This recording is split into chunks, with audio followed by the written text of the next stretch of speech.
We'll be watching you, Mistios.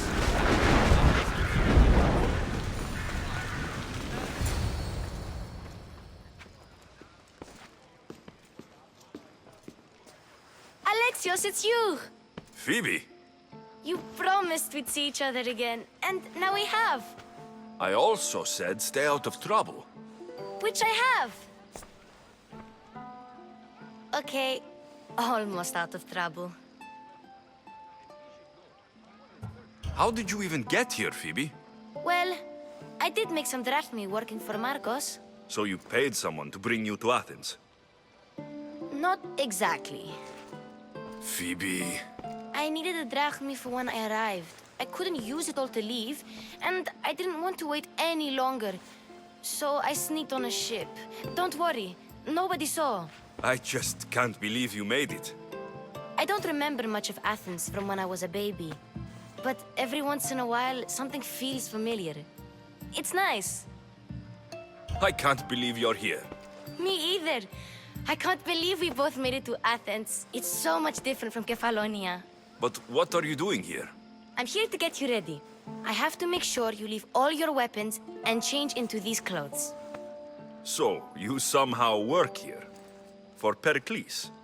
No, for Aspasia.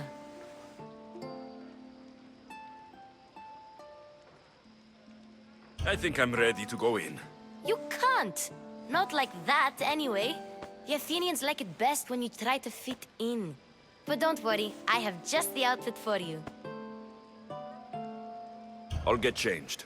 Promise you'll take care of my things. Yep. Leave your weapons in the corner, and I'll come back when you're done.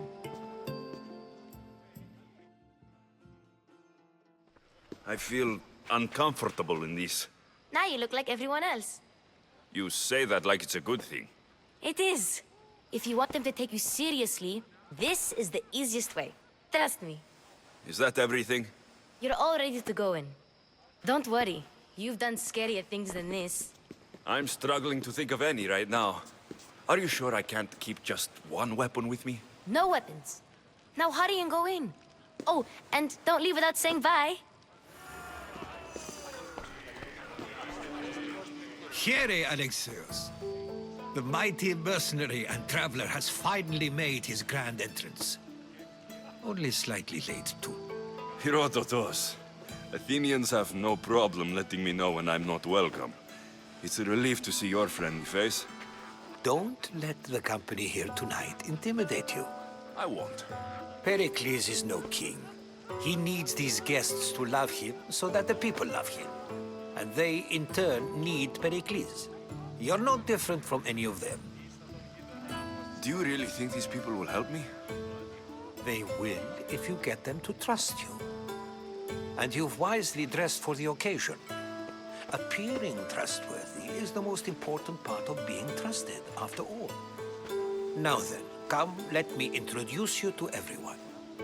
They may not look it, but this group holds the way to the future on the tip of their opinionated tongues.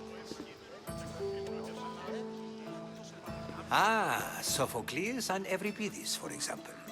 Two of the most celebrated playwrights to date. No one can throw stones as far as they can.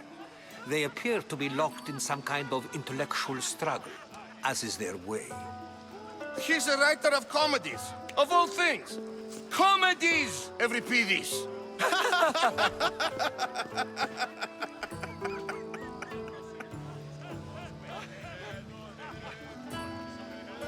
I've heard of Sophocles. In my line of work, it pays to know who the richest and most famous men are.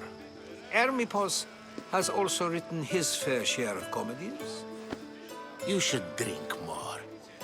Lately, his attitudes have garnered him more notice than his works. However, the fellow beside him, Protagoras, is a sophist worthy of as much praise as the great Socrates himself. Inviting Socrates seems like a good way to ruin everyone's night. I'm surprised they would let him in the door. Oh, don't let Socrates get under your skin. At least he wore shoes for the occasion. And the poor thing gesticulating like an ape is Thrasymachos. If you listen closely, you'll notice he and Socrates are actually arguing the same points. But the wind from his wild gestures deafens him to critique. That isn't at all what I mean. Where is Pericles? Oh, he never attends his own parties. Which reminds me, there's something I need to get his help with. Vile Socrates, always appearing where I least expect him. Warrior, protect me from his amorous gaze. Oh, Alcibiades, this is not a time for jealousy, but for love.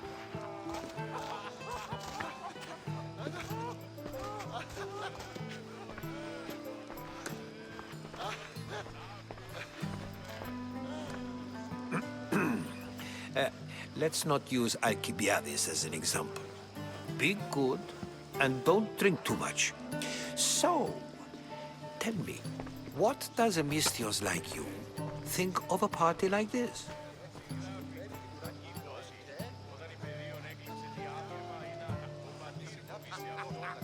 This is going to be a long night. Parties should be about vomiting up blood, not vomiting up poetry. These people are so clean. If these guests aren't to your own unique tastes, then just focus on why you came here in the first place. Thank you, Herodotus. Now, if you'll excuse me, Pericles is here somewhere, and I need to prepare him. If he's alone, I'll tell him what your sister said. Agreed. Pericles needs to know. I'll stay here and look for clues. I hope they know something about your mother. Me too.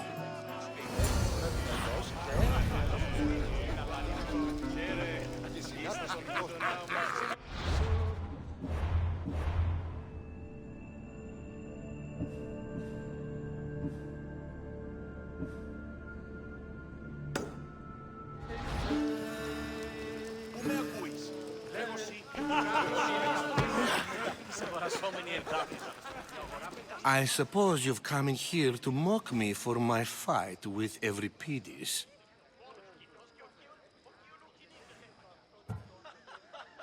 Spare me. I'm only looking for clues to help me find a Spartan woman. A Spartan woman in Athens. Sounds intriguing. Though, if you expect me to notice someone other than myself, you expect too much. You could talk to Euripides. He's the second most worldly man here. That pediculous, xanthodontus exophthalmic Morosov. But he doesn't talk without a drink. I have no idea what that meant. No, you don't.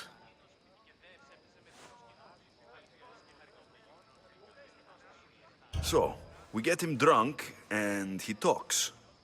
He sounds more Argive than Athenian. Impressive, foreigner. Euripides is from Argos. All right. If nothing else, this party could use the help. You'll need to pick the right wine for this task. The kitchen should have what you need. Let me know when Euripides is done in, and I'll slip away unseen.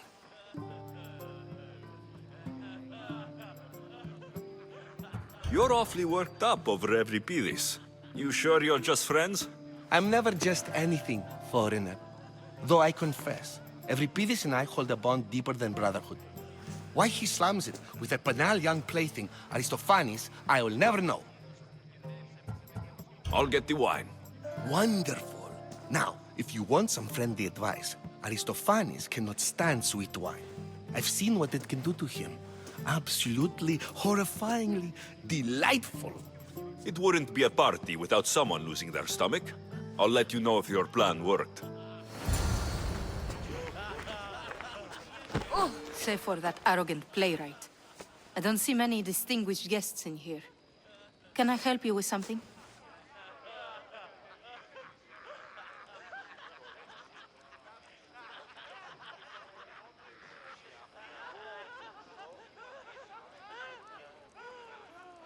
I've come to get your finest dry wine. Yes, take it. But get out of my kitchen. I'm very busy, you know.